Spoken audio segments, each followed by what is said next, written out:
17/10/2025 को सुबह सूरज और नंबर 3 प्रिंस को CHC कोना इलाज भेद टाका लगाने के लिए सुई धागा न उपलब्ध होने से डॉक्टरों ने पीड़ित परिवार को धागा बाहर से लाने के लिए कहा। तो पीड़ित परिवार बाहर मेडिकल स्टोर से सुई धागा लेकर आया। तब तक घायल आकाश ने दम तोड़ दिया और सभी डॉक्टर बैठकर चाय पकौड़े खाते रहे। ऐसे सूरज को बहराइच में मेडिकल कॉलेज में टाका लगाया गया सर में, तब जाकर जान बची।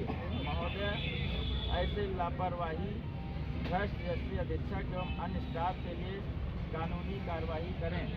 इस मामले में पीड़ित परिवार 12 नवंबर 2025 से धरना पर संजय गांधी पार्क पर बैठा हुआ है। पीड़ित परिवार की निम्न मांग है, यदि 3 कार्य दिवस के अंदर उक्त मांग को पूरा नहीं किया जाता है तो पीड़ित परिवार जिलाधिकारी कार्यालय श्रावस्ती में विरोध प्रदर्शन, चक्का जाम एवं DM कार्यालय पर ताला लगाया जाएगा, जिसकी संपूर्ण जिम्मेदारी जिलाधिकारी थाना तिकोना श्रावस्ती की होगी। पीड़ित परिवार की जो मुख्य मांगे हैं, हम भीम आर्मी आज़ाद समाज पार्टी के गोंडा बलरामपुर बहराइच के जिला अध्यक्षगण आए हैं और हमारे सामने समक्ष सक्षम अधिकारीगण हैं। जो मांगे CHC कोना अधीक्षक को निलंबित कर कानूनी कार्रवाई की जाए।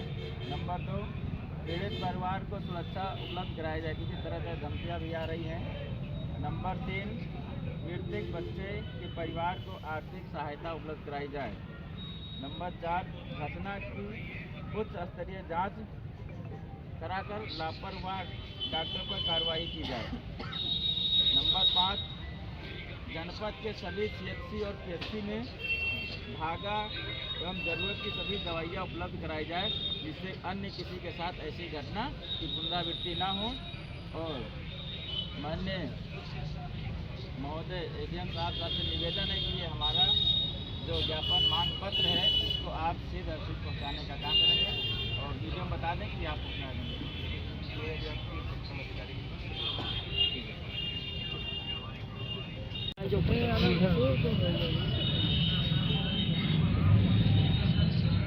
ठीक है, बहुत बहुत साधुवाद, धन्यवाद। और आपके जो चैनल के माध्यम से मैं ये बताना चाहता हूँ कि आज 17 अक्टूबर की जो घटना है, ये बहुत चर्चित घटना है। ये प्रदेश में तमाम नेता, तमाम संगठन के लोग और यहाँ तक सांसद और पूर्व सांसद, विधायक, मंत्री तक आए, CMO तक भी पीड़ित परिवार से मिले, लेकिन वही ढाक के 3 पात, कोई कार्रवाई नहीं, कोई न्याय नहीं। भीम आर्मी आज़ाद समाज पार्टी को जब से इस घटना की जानकारी हुई है तब से इस परिवार के साथ बराबर बनी है। और आज लगभग सुबह 11 बजे से हमारे 3 जिले की जो टीमें हैं, जो मुख्य पदाधिकारी इसमें लगे हुए हैं। अधिकारियों से वार्तालाप करने के बाद में यहाँ पर मौके पर अभी पहुँचे SHO और CO क्षेत्राधिकारी और SDM तिकोना, और हम लोगों ने उनको एक मांग पत्र ज्ञापन दिया है। और वो मांग पत्र हमारी है कि अगर पीड़ित परिवार जिस मांग के साथ आप बैनर में देख सकते हैं, जिस अधीक्षक के खिलाफ कार्रवाई की मांग कर रहा है, हमारा जो मांगे हैं, सबसे पहले तो लापरवाह और भ्रष्ट अधीक्षक को यहाँ से हटाया जाए और उसको जो भी संरक्षण दे रहे हैं उनके खिलाफ कानूनी कार्रवाई की जाए। इस मामले के उच्च स्तरीय जाँच हो, जिससे सारे भ्रष्टाचार उजागर हो, जो दोषी हो पर कार्रवाई हो। और नंबर 3, परिवार को आर्थिक मुआवजा उपलब्ध कराई जाए। नंबर 4, पीड़ित परिवार को सुरक्षा भी, क्योंकि यहाँ के जो माननीय लोग हैं जिनके संरक्षण में ऐसे CHC अधीक्षक जो पल रहे हैं, वो धमकी भी दिए हैं। पहले तो उन्होंने, क्योंकि भाजपा की नीति है कि साम दाम दंड भेद, पहले को लालच दिया गया, लोभ दिया गया, उसके बाद जब परिवार नहीं माना तो धमकियां भी मिल रही हैं। और साथ ही साथ हमारा एक और मांग है कि जनपद के जितने भी CHC PHC जो भी सेंटर हैं, वहां पर इलाज हेतु जो भी सुई, धागा, टाका, दवाई एवं जांच के जो भी सर्जिकल आइटम हैं, ये उपलब्ध कराई जाए, ताकि जनपद श्रावस्ती में लगभग सभी CHC और PHC सेंटरों का हाल बहुत बुरा है।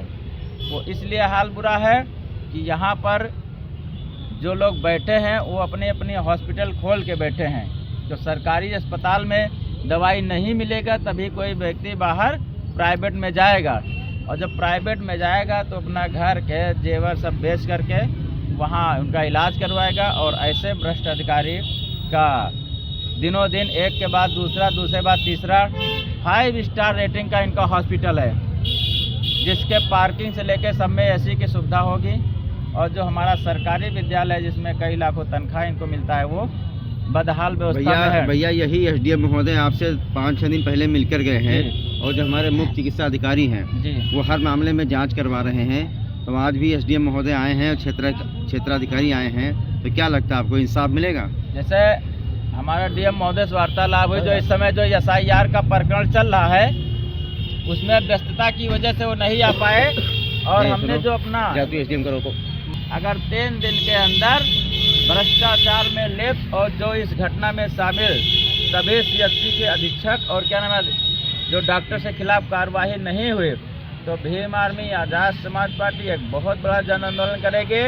और डीएम जिला अधिकारी कार्यालय अगर वो यहाँ नहीं आ पा रहे हैं तो हम लोग वहाँ जाने में सक्षम हैं, और जब वहाँ जाएंगे तो वहाँ पे हम सड़क जाम करेंगे, और साथ ही साथ हम ताला भी लेके जाएंगे कि वहाँ ताला मारने का उनके जो गेट है डीएम का मारेंगे, क्योंकि जब तक हम हटेंगे नहीं तब तक उनको बाहर नहीं निकल देंगे। अगर वो बाहर है तो उनको अंदर नहीं घुसने देंगे। ये लड़ाई आर पार की लड़ी जाएगी। अब भैया 13 दिन कोई नहीं है। एसडीएम साहब आए, वो बोल के गए हैं कि हम कार्रवाई करें, कानूनी कार्रवाई करेंगे। इससे पहले भी तो आ चुके हैं, आ चुके हैं, तो पहले भी तो बोले थे कार्रवाई करेंगे। पहले भी बोले थे लेकिन कोई कर ही नहीं रहे हैं। हमारे डीएम महोदय कह रहे हैं कि हमारे पास कोई कागज ही नहीं आया है। हमने 1 तारीख को ऑनलाइन किया, 7 तारीख को स्पीड पोस्ट किया, और 14 तो 12 13 तारीख को फिर स्पीड पोस्ट किया, लेकिन हमारा कह रहे हैं हमारे तक कोई कागज ही नहीं आ रहा। डीएम कह रहे हैं, डीएम महोदय ही कह रहे हैं हमारे तक कोई कागज नहीं आया। क्या मांग करते हैं आप लोग, भीम आर्मी के लोग क्या मांग कर रहे हैं? जो भीम आर्मी बोले हमारा वही मांग है। क्या मांग है बताइए? डॉक्टर अवनीश तिवारी को निलंबित किया जाए। हमें नहीं मालूम था कि डॉक्टर अवनीश तिवारी वहाँ थे हॉस्पिटल में कि नहीं थे। हमसे लोग वही पूछे कि अवनीश तिवारी थे मौके पर, कह रहे थे आप? हमें नहीं मालूम था कि अवनीश तिवारी नहीं थे या नहीं थे। लेकिन जब हमने उनका चेहरा देखा रेल में, उस दिन तो हमें पता नहीं था कि डॉक्टर अवनीश तिवारी यही अधीक्षक थे, लेकिन बाद में जब उनका चेहरा देखा तो हमें मालूम था। वो मास्क लगा के वहाँ कुर्सी पे बैठे थे। सुई धागा के लिए सबसे पहले आवाज़ वही निकाले थे, अवनीश तिवारी ही सबसे पहले अवनीश तिवारी निकाले थे, और उनके द्वारा हमको धमकी भी दिया गया है। क्या बोले? वो बोले हैं कि तुम छोटे जात के होते ही ऐसे हो, मरोगे साले, कुछ नहीं कर पाओगे हमारा। वो यही बोल रहे हैं। आपसे बोले?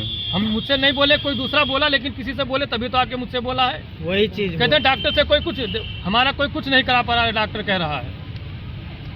हाँ भैया, पहले तो आपको धन्यवाद। बातचीत हुई है, इससे पहले भी एसडीएम और यहाँ के क्षेत्राधिकारी आए थे। जब हम लोग 9 तारीख को यहाँ आए थे तब भी वो आए थे, 13 तारीख को तब भी वो आए थे, और उससे पहले भी जब हम परिवार से मिलने गए थे तब भी वो आए थे।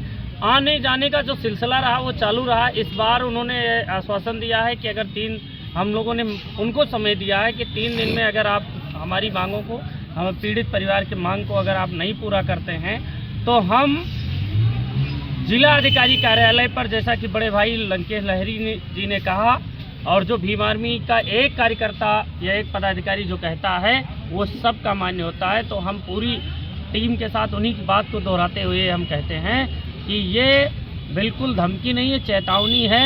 उनको आगाह करते हैं कि आप कार्रवाई कर दीजिए, नहीं तो 3 दिन के बाद आप तारीख आज से जोड़ लीजिएगा, तीसरे दिन हम डीएम कार्यालय में ताला मारने का काम करेंगे और एक बहुत बड़े आंदोलन करेंगे, बहुत बड़ा आंदोलन करेंगे। उनको ये लग रहा हो कि 3-4 लोग आकर के और चले जा रहे हैं, कुछ नहीं होता, तो ये वहम वो अपने दिमाग से निकाल दें। और जो यहाँ के तानाशाह हैं, जिनके सरपरस्ती में ऐसे कातिल जिंदा हो रहे हैं और जीवित चल रहे हैं, जैसे डॉक्टर अवनीश, ये एक कातिल हैं। इनके ऊपर तो 302 का FIR दर्ज होना चाहिए था।